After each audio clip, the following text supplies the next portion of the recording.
When you think of 1,960S Mustangs, you probably imagine chrome, stripes, and classic muscle car swagger. But buried beneath that iconic sheet metal were a few beasts so powerful, they scared Ford itself. Some were built for the track, others were street legal only in name. And one was barely more than a whisper in the wind before being locked away forever. This is the untold story of the top 5 most powerful Ford Mustangs of the 1960S. And trust us, the power wasn't always in the brochure. The 1960S was the golden decade that birthed the Mustang. But behind the production lines and marketing campaigns, something else was happening. Engineers were pushing limits, dealers were cutting corners, and Ford? Sometimes they looked the other way. We're counting the 5 most powerful Mustangs from the 60S, models that didn't just look fast, but had the guts to back it up. Raw horsepower, underground legends, and factory-backed experiments that blurred the line between streetcar and race weapon. Let's hit the gas. Top 1. 1969 Boss 4029 Mustang. The NASCAR monster hidden in a pony car. It looked like your average Mustang fastback. Chrome accents, a long hood, a fastback roofline. But under that unassuming exterior lurked a monster. A 7L NASCAR engine that had no business being in a street car. Built for the high banks of Daytona, but sold quietly to the public, the Boss 429 wasn't just a muscle car. It was a compliance weapon hiding in plain sight. By 1969, Ford was locked in a horsepower arms race with Chrysler. Dodge had the 426 Hemi dominating NASCAR. Ford's answer? The Boss 429 V8, a semi-Hemi powerhouse developed specifically for oval domination. But NASCAR rules required Ford to build at least 500 cars with that engine to homologate it for racing. Problem was, the engine didn't fit in the Torino. So Ford made a radical decision. Wedge it into the smaller Mustang. That decision created one of the rarest, most misunderstood Mustangs of all time. Carcraft, a Michigan-based specialty shop, was brought in to re-engineer the car. The front suspension was completely modified, shock towers were chopped and relocated, the battery was moved to the trunk, and the engine bay was essentially redesigned from the ground up. Also, the 429 could fit. What came out the other side wasn't a factory Mustang. It was a purpose-built monster. With forged internals, massive ports, and a solid lifter cam, the Boss 429 was a race engine in disguise. Ford claimed it made 375 horsepower. But every real-world test, dyno run, and racer's story tells a different tale. These cars were putting down well over 450 horsepower stock and had 600-plus horsepower potential with light mods. And yet, Ford downplayed it. No flashy drag strip ads, no TV spots. Why? Because the Boss 429 wasn't about selling cars, it was about winning races. The marketing team didn't know what to do with it. It was too expensive, too specialized, too raw. And because of its NASCAR-focused development, it didn't shine on the drag strip like the 428 Cobra Jet did. Reviewers praised its high-speed stability, but some criticized it as sluggish off the line, a byproduct of its huge heads and detuned street cam. And most buyers had no idea what they were getting. Many Boss 429S ended up as garage queens or weekend cruisers, their true potential never unleashed. Only 859 units were made in 1969. Another 499 followed in 1970 before the project was killed. Between the high price, complex build, and lack of dealer enthusiasm, the Boss 429 became a quiet legend, known only to hardcore Ford fans and racers in the know. Today, pristine examples sell for over $400,000. And the engine? It remains one of the most exotic V8S Ford ever built, a motor meant for 200 mph superspeedways, disguised inside a street-legal pony car. The Boss 429's legacy goes far beyond its short production run. Collectors today cherish it not just for its rarity, but for what it represents. A time when Ford was willing to do whatever it took to win. And a time when performance wasn't about badges, it was about what lived under the hood. Driving one feels unlike any other Mustang from the era. The idle is rough, the throttle is twitchy, and the car pulls with a deep, relentless force once it hits its power band. It's not for the faint of heart. It's not even for the average muscle car enthusiast. This was a race car dressed up in street clothes. In 2019, Ford even paid tribute to it, bringing back the Boss nameplate briefly in performance prototypes, but nothing since has matched the raw brutality and engineering compromise of the original 1969 Boss 429.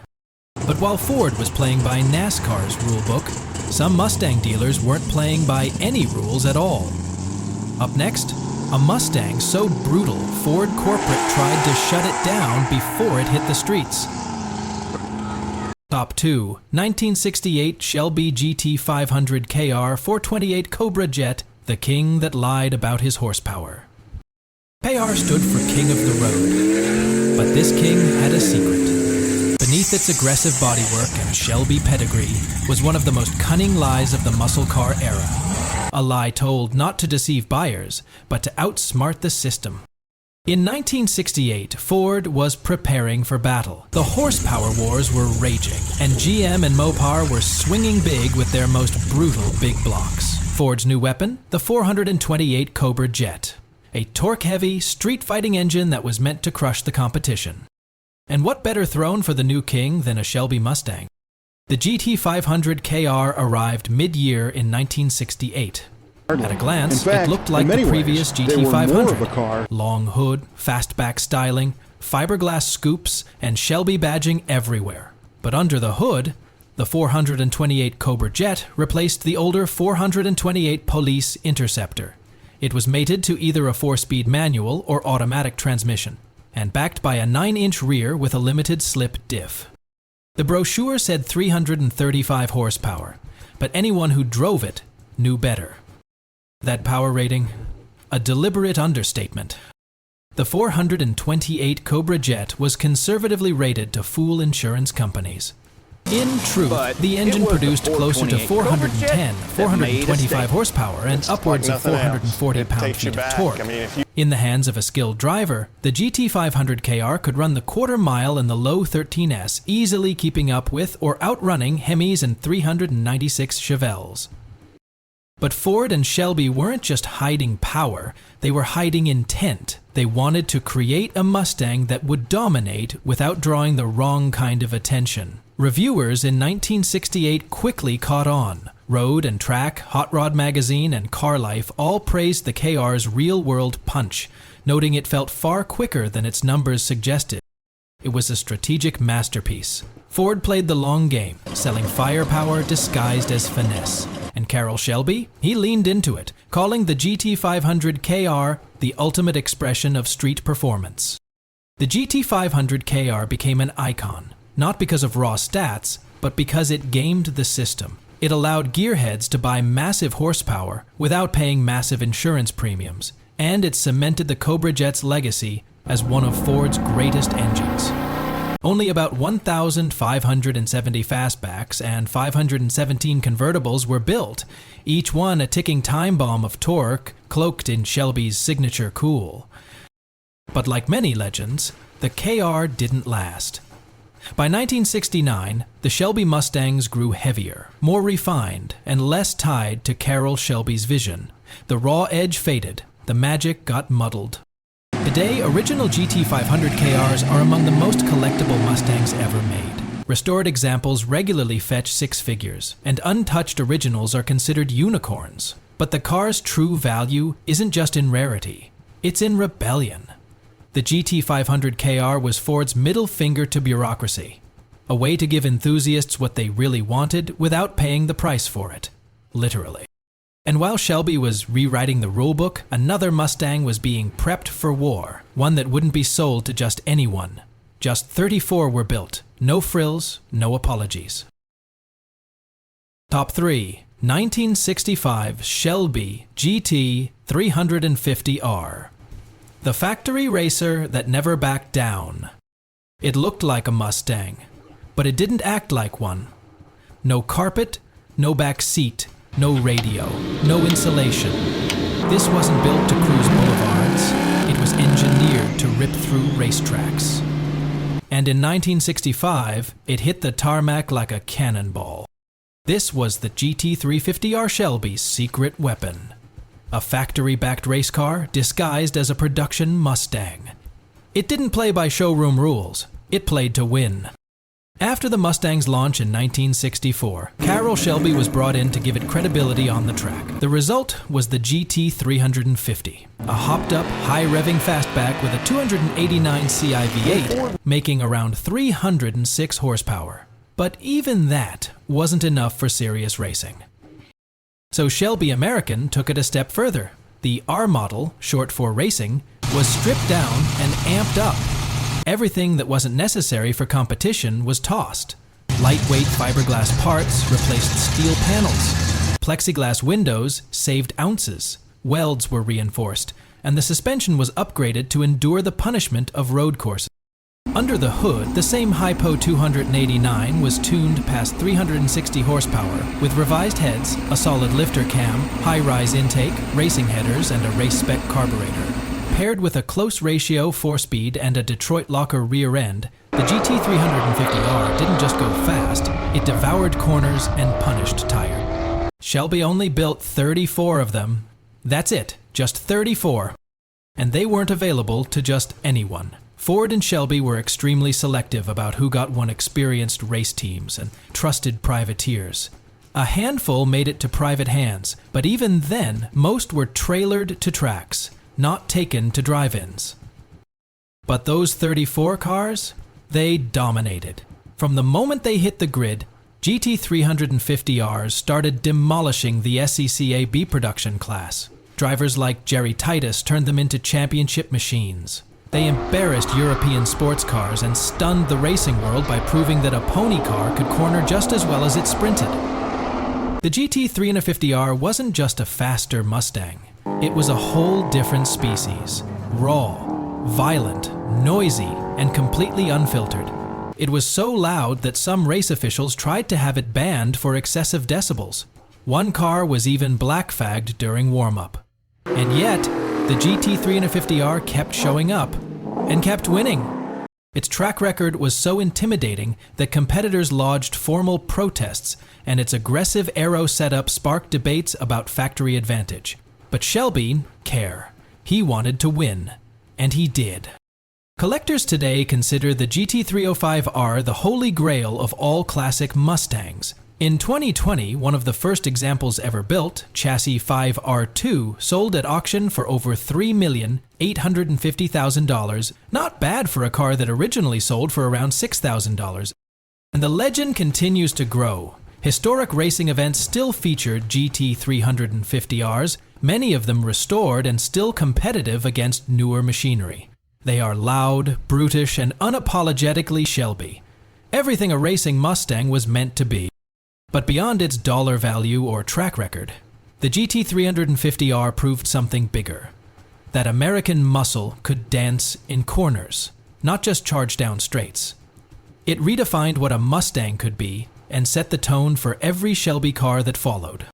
But while Shelby was chasing trophies, another war was brewing back at the dealership level. And one Mustang, armed with a Le Mans winning engine, would take things too far, even for Ford. Up next, the 1967 Mustang 427 Superstalker, the outlaw build that terrified the brass. Top 4. 1967 Ford Mustang, Ford 27 Superstalker, the one that terrified Ford. Ford didn't build this, rogue dealers did, and it scared the suits in Dearborn so badly that they sent internal memos trying to shut it down. This wasn't a Shelby, it wasn't a Cobra Jet, it was something far more radical, a Le Mans winning race engine, stuffed into a street Mustang by dealers who wanted more power than Ford was willing to sell. And when customers started crashing them and winning races, Ford panicked. By 1967, Ford was on a roll. The Mustang was selling like crazy, but on the street and at the strip, it was getting outgunned by GM's 427 Camaros and Mopar's 446 packs. The solution? Some dealers decided to take matters into their own hands, most famously Tasca Ford in Rhode Island and Holman Moody in North Carolina. They had access to Ford's legendary 427 FE side oiler, an all-out racing engine used in GT40S that conquered Ferrari at Le Mans. It was never intended for street use, but that didn't stop them. They shoehorned the massive big block into the Mustang's compact engine bay. It wasn't easy. Reinforced mounts, custom manifolds, upgraded suspensions, and drivetrains were necessary just to make the car survive the first burnout. But the result? A machine that could blow the doors off anything short of a dragster. These weren't just performance Mustangs. They were unofficial weapons, not sanctioned by Ford, not covered by warranty, and definitely not encouraged. In fact, Ford got nervous fast. Reports of customers blowing engines, transmissions, and even rear axles within days began to pile up. Rumors spread that a few cars had left the road at terrifying speeds, and worst of all, media outlets started taking notice. Ford HQ didn't want the liability. They didn't want lawsuits, and they definitely didn't want the public thinking they were endorsing 500-plus horsepower death traps. Executives sent quiet warnings to dealers. Stop building them. Stop advertising them. Stop talking about them. But the damage was done. In the underground world of street racing, the 427 Superstalker became a legend. Stories circulated of Camaros getting gapped by 3 car lengths, of Hemis losing races in disbelief, of a Mustang with so much torque it could spin the tires at 60 mph in third gear. Some builds ran high 11s in the quarter mile on slicks, a jaw-dropping number for the era. But Ford buried it. No brochures, no PR campaigns, no mention in Mustang's official performance history. Most of these cars were one-offs, built per customer request, often without documentation. Many were wrecked, some were parted out. Today, confirmed survivors are unicorns, worth small fortunes if they can be verified. They also represent a rare moment in Mustang history when performance wasn't about badges, it was about rebellion. These cars weren't approved, they were unleashed. Today, Mustang historians and collectors still chase VINs and block stampings, hoping to confirm whether a particular car is one of these forgotten fire breathers. For those lucky enough to find one, the restoration is less about perfection and more about preservation, because each one tells the story of an era when the rules didn't matter and power came first. But while the dealer-build monsters faded, Ford wasn't done. Deep inside the factory, a final answer was forming. One last shot at muscle car dominance. It had ram air, it had drag pack gears, and it had a name as sharp as its bite. Top 5. 1969 Mustang Mach 1 428 Super Cobra Jet Drag Pack, the Street Assassin. It looked like a gentleman's Mustang. Chrome wheels, hood scoop, high back bucket seats. But underneath? It was a ticking time bomb. The 1969 Mach 1 with the 428 Super Cobra Jet wasn't a muscle car, it was a missile. A street assassin disguised as a dealership option sheet, and it was Ford's final warning before the golden age came crashing down. By 1969, Ford had learned its lesson.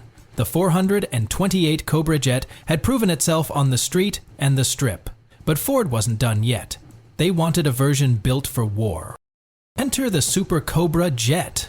A strengthened, hardened evolution of the 428 CJ, it came with cast pistons, improved rods, and a nodular iron crankshaft. But the real magic was in the drag pack. Pick the right boxes at your dealership and you'd get a 3.91 or 4.3 rear axle, an engine oil cooler, and the kind of gearing that made stoplights feel like Christmas tree launches. Official horsepower rating, 335 horsepower. Real output, over 400 plus horsepower, easily. But here's the twist. Most buyers didn't realize what they were getting. Order a Mach 1 with all the performance options, and congratulations, you just bought a Super Cobra Jet with drag pack.